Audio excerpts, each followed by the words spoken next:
வலைக்கும் வரஹ்மத்துல்லாஹி வபரகாத்துஹு. உங்கள் அனைவரின் மீதும் ஏக இறைவனின் சாந்தியும் சமாதானமும் உண்டாகட்டுமாக. சிந்தனைக்கு சில மணித்துளிகள். சில நாட்களுக்கு முன்பாக ஒரு பிரபலியமான ஹோட்டல் அதிபர் பிரியாணி அவருடைய ஹோட்டல் பெயரை வைத்து பிரபலியமாக தமிழகம் முழுக்க நிறைய கிளைகள் இருக்கிறது.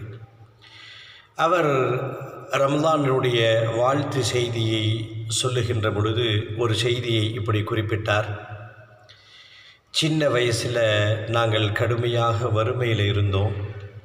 அப்போது சேலம் பக்கத்தில் இருக்கக்கூடிய அந்த கிராமத்தில் எங்கள் வீட்டுக்கு பக்கத்தில் இருக்கக்கூடிய பள்ளிவாசலில் நோன்பு மாதத்தில் கஞ்சி ஊற்றுவாங்க.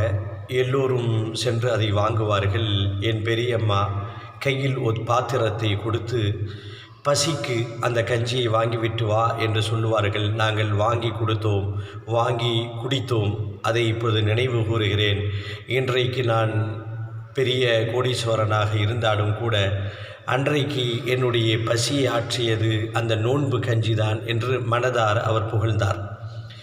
இந்த நோன்பு கஞ்சிக்கும் தமிழகத்திற்கும் குறிப்பாக மனித நேயத்திற்கும் நிறைய தொடர்புகள் இருக்கிறது. காலம் காலமாக நோன்பாளிகளுக்காக வேண்டி தயாரிக்கப்படுகின்ற அந்த நோன்பு கஞ்சி பலர்களுடைய குடும்பங்களினுடைய குழந்தைகளுடைய பெரியவர்களுடைய பசி ஆற்றிருக்கின்ற ஒரு அமிர்தமாகவும் இருந்திருக்கிறது.